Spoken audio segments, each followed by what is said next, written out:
I'm Miranda. So I immigrated to Canada in January 27, 1982. So that day is actually the third day of Chinese New Year. When I came to Canada, it was like, it's a winter time. It was minus 38 and I totally have no experience about snow, about cold weather, about how to drive or how to live in such a cold weather. So actually, I faced many struggles and difficulties, and I make many mistakes. And now I can laugh about it, but at that time was so embarrassed. So before I start the session about the understand the Canadian culture, I would like to share what is a culture first. So a culture, what is a culture first? A culture is a way of life of a group of people. Okay, they agree with their norms. Norms means something they believe, that something they behave every day. Their value, their belief, and of course it included lots of many other things. Their medical cure, the way they talk, the way they socialize, the way they make the jokes, the way they celebrate their special occasions and their art, and all the things all included we call the culture. Okay, so to live in Canada, like I know that everybody come from different country, and of course you have your own norm, your own ways of living, your own belief, your own culture, your own religions, your own art, your own food, your own practice, everything, right? Your own way of getting to dress yourself, your manner, your social skill, everything. But come to a different country, come to Canada, we might like to know how they live, how they celebrate, and how do they communicate to each other. So the following are the illustration example of a traditional culture. So for example, I already say their language, their festival, their holidays and stuff like that. So all this mixed together become the culture. So many values and symbols affecting the concept and the way that people live in this country. So of course, language is one of the most important part of this culture. And I remember when I first came to Canada, like when learning a different language, like English is itself, like when you learn English itself is really not so difficult. The most difficult part is try to understand their slangs. So I remember I was working in a hospital at that time, and during coffee break, quite a few staff were sitting, like nursing staff were sitting together chatting, with a coffee break. And I heard somebody say, "You are pulling my legs." So I'm kind of, what? You are pulling my legs? So I peeked under the table, try to understand what do you mean by pulling your legs. So I searched under the table. I didn't see anybody pulling anybody's legs. And after my colleagues find out, the reason I was peeking down the table, they laugh and laugh and laugh. And they finally told me that pulling your legs means you are kidding me. You are not telling the truth. You are trying to lie to me, something like this. So these are the difficult part that, for learning another language. So I always make many mistakes, many laughter moments, but I learned so much during that period of time. So there are roughly about 6,500 spoken languages available in the world. So imagine so many people coming from different countries and to live in Canada. So many people speaking English with their own accent. So it's okay. You have your own accent, no problem. As long as you make people understand, no problem at all. Okay, so okay, some of the stuff can change the culture. And this including like inventions, the technology can change the culture, economy can change culture, globalization, the process of exchange and integration that occur between nations, we change the culture, war and disaster, all this can change the culture. So I'm going to let my husband, so he's co-sharing with me today, my husband Terry, he's going to tell you more events or more interesting stuff that are happening in Canada. So I'm going to let my husband share the information. Thank you, Miranda. My name is Terry, and I'm the husband of Miranda. Let me adjust some of these. I want to take off this share screening so that I know how many people stop share. Okay. Now we can see a little bit more about the whole situation. I don't know how many people are today. Sorry. Okay, give me a little bit of time. Sorry, give me a little bit of time to adjust the screen. And okay, I don't know if you are aware that I came from Hong Kong approximately 37 years ago. And I was lucky to adjust to the Canadian society pretty quick. One of the reasons behind it is because my friend from Hong Kong helped me a lot, and we were attending a same church in Hong Kong. And when I came to Canada, I decided to have him, help me out. And they actually did a very good job.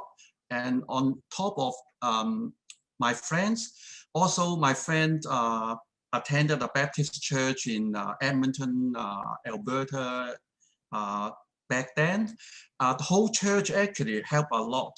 So I do appreciate their help to help me to adjust to the society.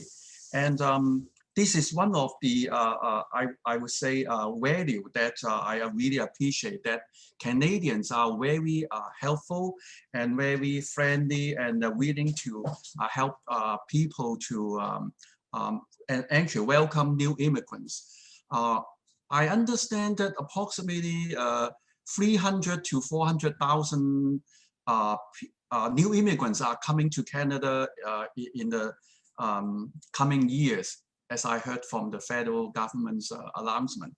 And I do think that Canada is really a very welcoming country, a very friendly country for new immigrants. And they provided a lot of support and helped in so many ways, and then also in different level of governments, like the federal government, the provincial government, and also the city, and as well as other non-government organizations. They also provided a lot of support and help to new immigrants in Canada, which is something I think we would experience. I don't know how many people are pretty new in this country, but I can assure you that you probably make a very good choice in coming to Canada.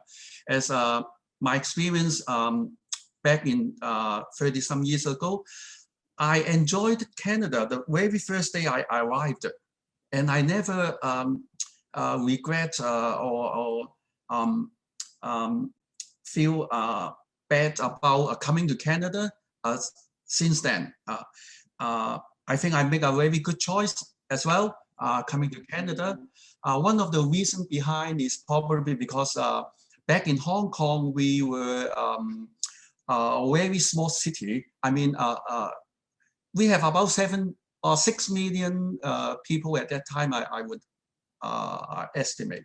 But it is a very small city in terms of the land, because I would say over 90% of people in Hong Kong have to stay in a small apartment, probably about 300 square feet or 400, 500 square feet, and most family members are approximately 4 to 6 people. So you imagine if you have 6 people living in a small apartment of approximately maybe 400 square feet, that you make the math. It is only approximately 60 or 70 square feet per person in a small apartment back in Hong Kong. So the very first thing I really appreciate living in Canada is we have a really huge land and the space, the air quality are much more better than Hong Kong, is what I can say. And on top of that, it is definitely the because of less people, less crowded, and less competition between among the people. People are usually more friendly. My experience with Canada is that I used to live in Edmonton, Alberta for over 30 years. And I just came to Toronto in the last 4 years. And I do feel a big difference between Toronto and Edmonton in the sense that Edmonton is less crowded. As compared to Toronto, I mean, Toronto is a lot more competitive, and people, I would say, in a way, just talking about the driving situation, we seldom have traffic jam, traffic, problem back in Edmonton. The streets are not as crowded. Okay, but in Toronto, I do feel that people are more aggressive in terms of driving. And one of the reasons behind is my understanding is that it is very crowded. We have a lot more cars in the streets and Toronto, so that people are being less patient about the driving situation. So, okay, talking about culture, back to our main topic today, it is a very huge topic, and I think there's a lot of way we can think about culture. And one of the things I probably would like to start with is talking about the holidays in Canada and also in Ontario in particular. I think most countries will celebrate the New Year Day, which is January 1st of the year, and as well as their National Day. And actually, we all know that the National Day in Canada is July the 1st. And other than these two very common statutory holiday or that people would have time off, we also have Christmas Day and Easter Day. And because Canada is based on Christianity, and so we honor the tradition and culture brought around by Christians. And for Christians, the two most important day of the year is definitely the Christmas Day and as well as the Easter Day. And there's, I would say in Canada, I do feel that the Christmas Day is even more important or more widely celebrated compared to the Easter Day. And I do have a small personal experience about Christmas Day I'd like to share with you. When my older daughter was in junior elementary school, I should say, or elementary, I think. I remember probably in grade 1 or grade 2 at that time. And in Christmas holiday off, we celebrate with our own family in the Christmas day, and we have a special dish at that time, and because we came from Hong Kong, so we enjoyed a dish called Peking duck, which is a very popular and delicious Chinese dish. I think probably originated from Peking, Beijing. These days we call Beijing in mainland China, and so we do have a good meal during the Christmas time, but this meal actually have a very special thing, memory for me until today, even though it was almost 29, 30 years ago. Okay, the situation behind this is when the holiday is over, Christmas holiday is over, then after the New Year, my daughter go back to school, and the teacher asked the students to share about their experience during the Christmas break, what they celebrate, what they enjoy, and they want the students to talk about it. And most the classmates of my daughter mentioned about they have a big meal, Christmas meal in Christmas time, and they have most of them have the turkey as their main course. But when my daughter was asked to share about the experience, my daughter mentioned, oh, she said, oh, I enjoy the Peking duck very much in the Christmas break. And she was laughed by a lot of her fellow students, and she felt very embarrassed and a little bit angry, and afterwards come back to home and ask us, okay, I was very embarrassed because people laugh at me when I was talking about the dish about the Peking duck, and they don't seem to agree with me, or they don't just think that I'm so different, and so I feel so embarrassed. And so this is a very interesting experience that I can only talk say to my daughter about this experience, is that okay, well, probably next year we will have a traditional turkey dish instead of the Peking duck, and so to make her feel better about it. And I don't think that it is really a very big issue for most adults, whether they have a Peking duck or their own food, or whether they want to have the traditional turkey.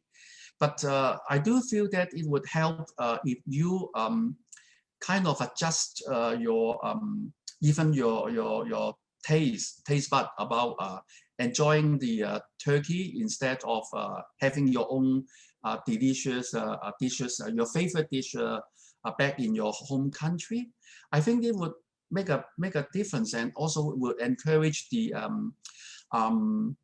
friendship and as well as the culture of the mainstream.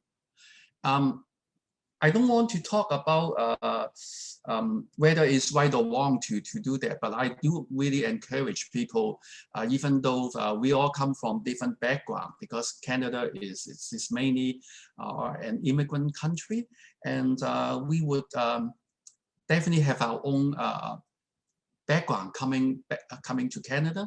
But if we can also appreciate and work towards getting more used to the tradition of Canada, that would definitely help to make friends and enjoy the company with the mainstream Canadian. Definitely that would be a big help. Also, after this Christmas and Easter holiday, there were some other holidays that are considered to be statutory holidays in Canada, but it might not be a statutory holiday in a province. And I like to give an example, like we celebrate the Victoria Day in most part of the country. It is the first, I should, not the first, sorry. It's the last Monday before May 25th. So it could be different every year. It could be May 21st or May 22nd or May 23rd, depending on which day the Monday happened before the last Monday happened before May 25th. And so it is not a state holiday for Ontario. Let me see. Yeah, it's not a state holiday for some of the Atlantic Ocean, the East Coast province, like New Brunswick, PEI, Nova Scotia, or Newfoundland. And I think it is something that tells us about the different culture and value of a Canadian society. If I want to talk about a little bit about what Canada values and what I also think is a very a good virtue that Canadian value is that about their diversity, their tolerance and acceptance of different culture. And just to give an example, Canada is a country that has two official languages, the English and the French. I think this is a very thing that tells us that Canada is able and also willing to accept and work with other cultures other than the mainstream. So at one time, I discussed this with my younger daughter about having a second official language.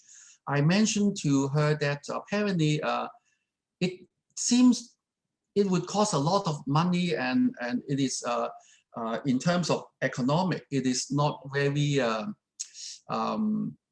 it's very costly to have two official language, because in every major or official documents you have to have both English and French to present it. So probably you are using twice the resources. You need to translation, you need to print out different, I mean, both languages about something that is official. So I think in terms of the cost, it definitely costs you almost, I think probably even more than double the cost of having just only a single national language. But Canada, my daughter told me that, well, that's true, but also to maintain a second culture or maintain the understanding and background of another main, I mean, majority or the biggest minority of Canada is also very important.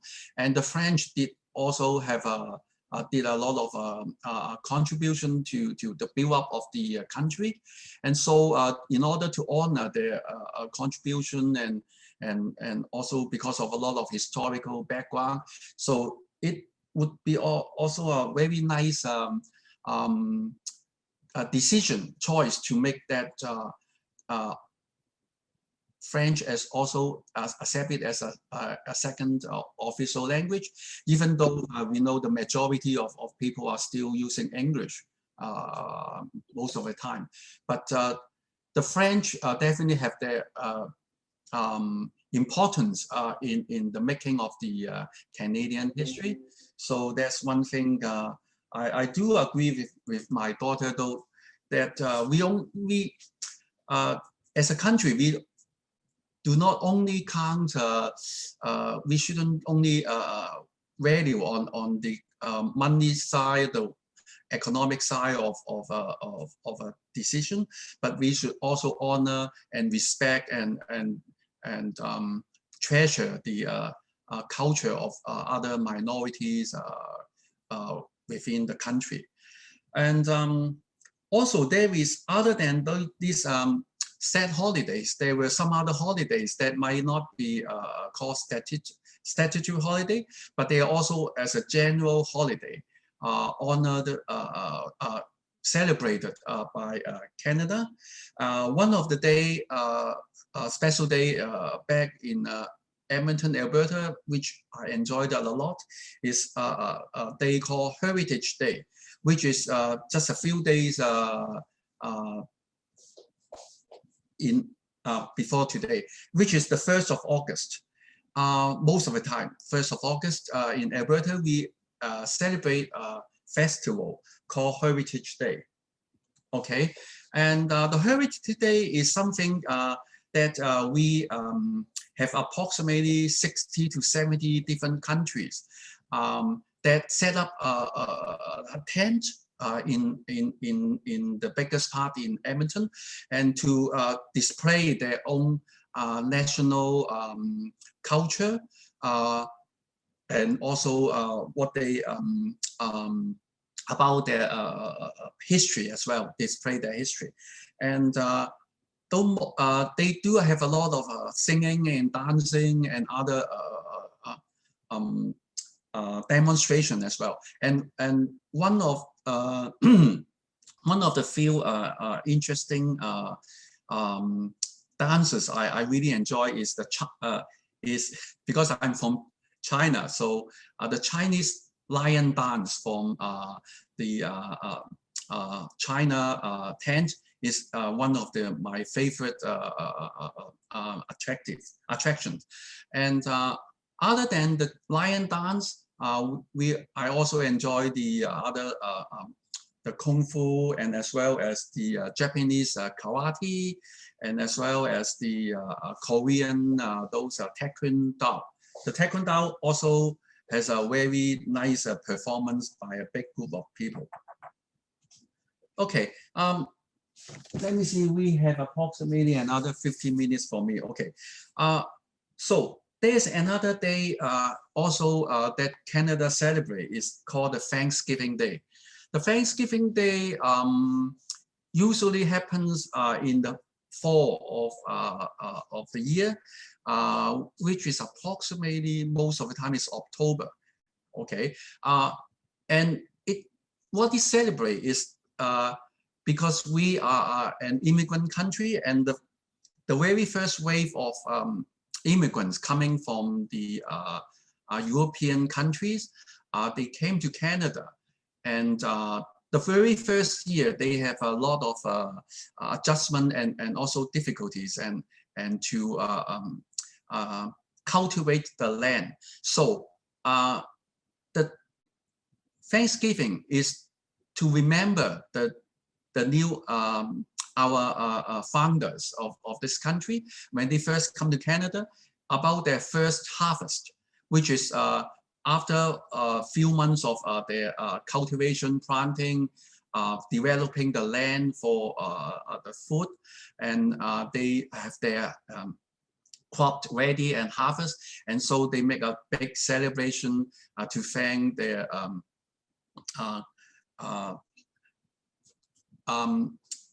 the outcome, the harvest from the land. And one of the major, what I should say, is the symbol of this Thanksgiving Day is we have pumpkin pie, and also there are pumpkin competition about which farmer can produce the biggest pumpkin. And actually, when I saw some of these big pumpkins, I was really surprised in the very first time that they can weigh over 500, 600 pounds in one pumpkin, which is, wow, really, I don't know how they can produce such a huge pumpkin. And I would imagine one pumpkin of that size probably can make a few hundred different tastes of pumpkin pie. And so this is another big festival that most Canadians enjoyed. And so this is one of the also the general holidays that most Canadians participate. And maybe one last holiday I would like to mention about Canada is the Remembrance Day. Remembrance Day is another very special and interesting festival, or I should say day that we celebrate and we also remember. Basically, they are remembering the sacrifice of our Canadian and also other countries' veterans, soldiers and armies that they fight in the First World War. Remembrance Day is always in November, the 11th of November, and also in particular they use the 11th hour, the 11th minute of the 11th hour, which is the time when the official ending of the First World War. We all know that war is will do a lot of damage to the whole world, and when we call it the First World War, it involved a lot of countries around the world, and it definitely is a tragedy for a lot of people. And we like to commemorate and remember and honor those who sacrificed their life to end the war. And so we, in particular, have this day as a very general holiday in Canada to remember and honor all these soldiers bravely that make their contribution to end the war so that we can live in a peaceful and very enjoyable environment. We all know that it is a big sacrifice for most people to end this war, and so we appreciate and would support all this. And maybe talking about a little bit more about what I remember and I appreciate the values of Canada is that the very first thing, if I would like to use one word to describe what I experienced, what my experience is with when I first came to Canada, is that people are honest, and they are a lot more honest back on, they have based on a lot of different reasons, I would say. And one reason I would say because they are founded by Christian value. Most founders have their faith in Christianity, and as well as because Canada is such a big country with a lot of resources and relatively less population, so that every person have more space, have their own personal space, and the competition among the people are less fierce as compared to a lot of other countries. And so because of less competition, people are more friendly to each other, and they value the honor system, that they would not try to trick or treat other people that they would compete with. And one of the example I would like to give about the honesty value is that if you look at our tax system, it is based on an honest system, which means that when you submit your tax return, the government would take what you say first. They would believe and they would trust what you applied in their tax return, so that they would honor and think that assume that you're honest in the very beginning, and so they will only do a very small percentage of a check that they would randomly select some people to double check their tax return to make sure that they are doing a proper tax return. And so this is the one thing I do like about Canada a lot, about the people based on an honest system. And do I have a few more minutes, Miranda? Okay, I have one more thing I would like to describe about Canada, is that Canada is based on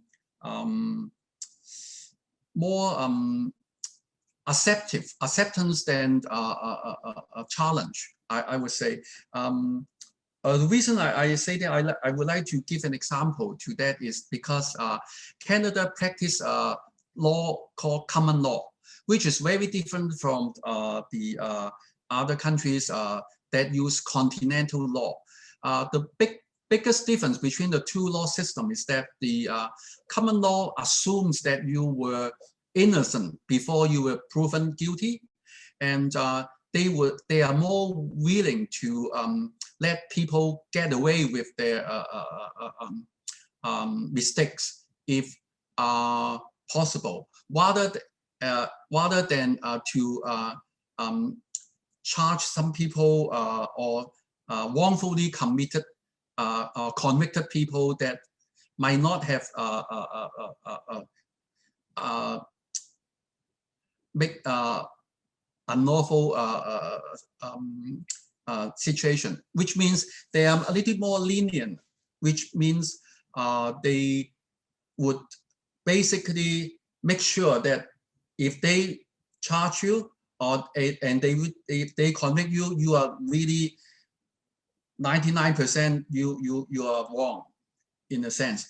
But whereas in the continental law, that a lot of the situation that they probably would make a lot more wrongful convictions rather than letting people get away. So this is one thing I also think Canada is so different from other countries that did not use the common law. So I also appreciate the value of common law in the sense that we give people a little more second chance and be a little bit more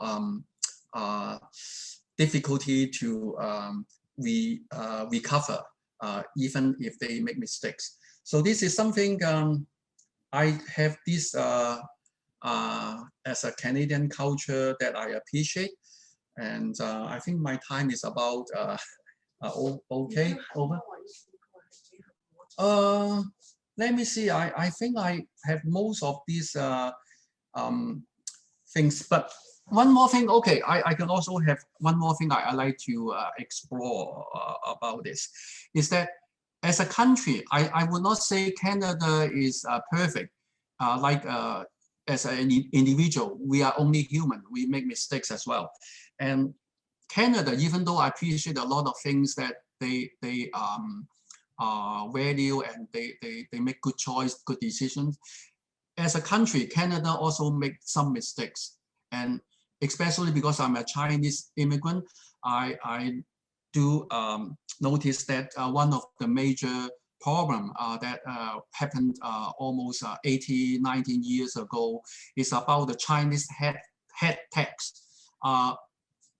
Okay, I don't want to get into too much about it, but I do want to mention about, even though Canada might make some mistakes, they are willing to apologize and make compensation to their mistakes to resolve the issue. Okay, I think I'm done with it. Thank you for your time. Sorry about that. Okay, so all right, so we have already talked about the cultural thing. I just want to share some of my experience about the cultural issues we immigrant to Canada. So this is one of the events that I run, to accommodate quite a few ethnic group into this activity. So this lady is the one that I cooperate with. We run many activities. So during that day, I was one of them to share about my immigrant experience. So I told them funny stories. So when I first immigrated to Canada, I do face quite a few funny stories. One of them is like, I never seen a person have blue eyes because in my culture, only black eyes, black hair, that's all I see. So I remember somebody invited me to a barbecue, and they are all young people, and we were sitting on a barbecue table, and the man that sit in front of me, I look at him, he had very blue eyes, so blue. I have never seen such a blue eyes in my life. I was young, I was only 22 years old at that time. This man, I believe he's maybe about 30 or 31. The problem is he's not married and I'm not married, and I didn't know that. So I stare at him. I actually stare at his eyes. I just want to see. This eye is so blue. It looked like a cat. Can he really see? Can he really see things? That's what's in my mind. So I stare at him for quite a while. I just keep thinking about, can he see? Can he really see? But then the next day I received a phone call from him. He called me and he said, Miranda, I think I'm attracted to you. So my English is not very good at that time. So I asked him, I said, what do you mean by attract to? He said, so he tried to explain, finally he said, I think you fall in love with me. I was so shocked. I was so, oh my goodness, I never think of fall in love with a white guy, because at that time, when I look at the white men, they look like alien to me. They have different eyes, they have different hair, they are so different. So I never think of fall in love with the alien. So my reaction was really quick. I said, don't worry, you are not Chinese. I was so embarrassed. So this is a lesson I learned, that you don't stare at anybody, even though you're curious about their eyes or their hair or their clothes or whatever. That's a lesson I learned, that you don't stare at anybody.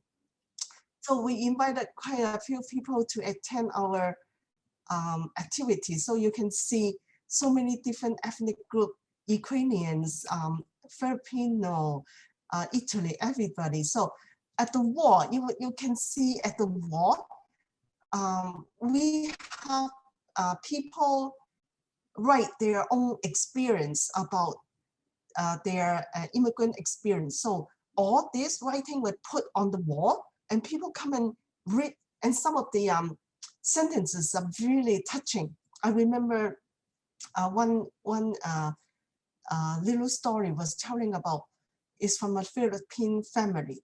And this little girl is writing about her father. Her father was actually a pianist, play music. But when he came to Canada, it's very hard to find a job. So he found a labor job instead. So he was using all his body strength to move this, to move that, in a very hard working situation. So every night he came home very tired. He can hardly talk, and no smiling on his face. So this little girl was saying that it's very hard to see my father working so hard. He loved music, but he's not able to play his music anymore. I wish I grown up faster to earn money, so then my father can enjoy doing his music career again. Things like this, really touching. And some of the little story was about, they came to Canada and they find a big blue sky, you know, lots of grasses, but what happened to all the people? Where are all the people? You know, things like that. And some of the people were saying, you know, they like Canada. They really like Canada, but they still miss hometown. They really want to go back to their home, you know, stuff like that. So when you read all these stories, there are lots of experience, lots of people telling about their own immigrant experiences, really, really touching. So that's the event that we run, have a place for people to share their own immigrant experience, for a place that people understand each other, to appreciate each other's culture, and to understand, to know each other. So this is the event that we run, and you can see so many people and with so many different language that we put on the wall with Chinese and Arabics, everything, you know, put on the wall to welcome. It means welcome everyone to come here. And the Indian people, they do us some of the craft that they do, you know, so beautiful. They usually do this on their wedding day. It's so beautiful and it's washable. Art, you can wash it off, but it's so beautiful. So this is my table. I display many Chinese cultural stuff, celebrations, Chinese New Year, things on my table. And also the Filipino, they share their dessert, their cookings. And this Spanish guy, he sing, it's so nice singing. And then we play with the children, you know, with lots of different activities. Okay, so these are the my presentation. So, okay, so I can open up to everyone. If you have anything to share, if you want to have any comments, go ahead, okay? If you have any comments or you want to share, or you have any question you want to ask, this is your time.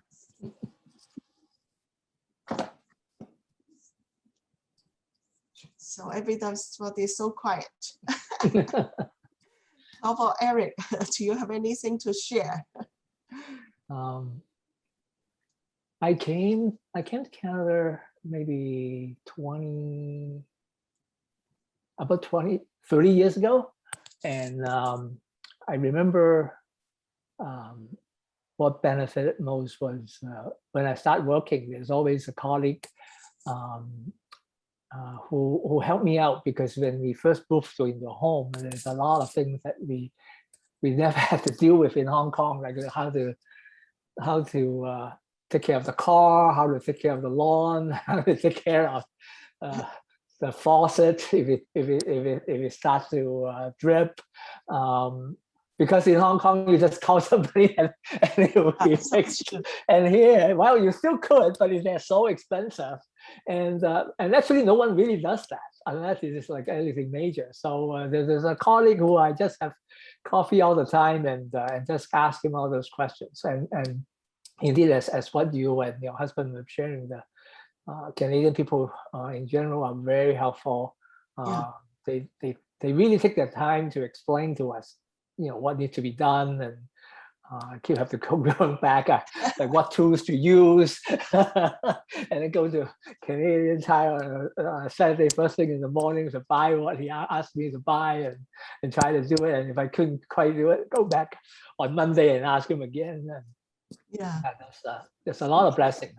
A lot to learn, but at first I thought they are kind of nuisance and unnecessary, but many years later I find out that it's part of life, and how one is to enjoy it rather than treat them as nuisance.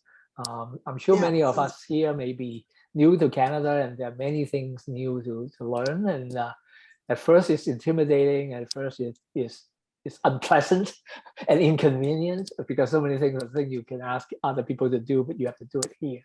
But at the end of the day, you find yourself able to do a lot of things that you never imagined you could. So can I thank you, Eric. Can I see everybody's face? Yeah, can I see? Can you you know, put the video camera on so I can see everybody's face? Okay, so if They're nobody, shy. if nobody say anything, maybe I share, parenting in two cultures. Like I immigrated here when I was single, and then I married, and then I have children. And then my husband shared a story about the food that we eat. We celebrate different occasions, like we choose barbecue duck instead of turkey, things like that. And then at Christmas time, we didn't give our children any presents, and our children go home, go back to school. They have nothing to share. So this is one thing. But parenting in two cultures have many other things. You will find that the Canadian, people, the way that they teach their kids, they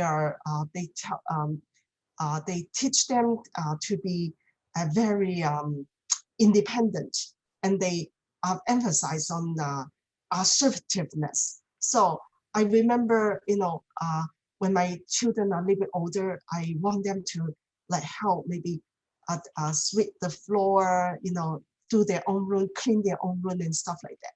And I remember they argue with me, they are, in my culture, when the children do this, they show no respect to me, right? Because I'm a mother.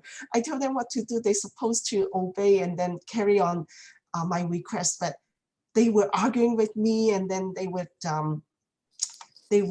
say, no, I'm not going to do this and stuff like that. So I was quite upset, when they say that. But in the Canadian culture, they call it assertiveness. They have the right to present their own ideas. So these are very different, when you do the parenting, things like that.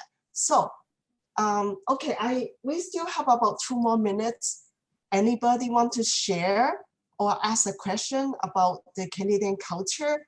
We have about 2 more minutes. Yeah, or can you show your faces? I would like to see, I would like to say hi to everybody. Can you show your faces? Okay, they are not willing to show their faces. So Eric, I let you close the today's presentation. Okay. Okay. Again, thank you very much, everybody, for coming, and thank you, Miranda, for your sharing.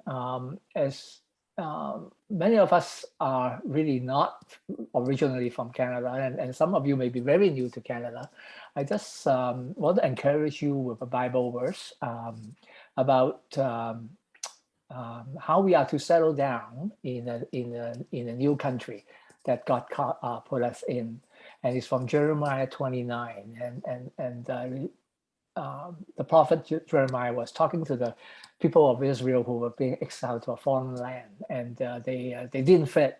They didn't fit into the new culture, and they wanted to go home.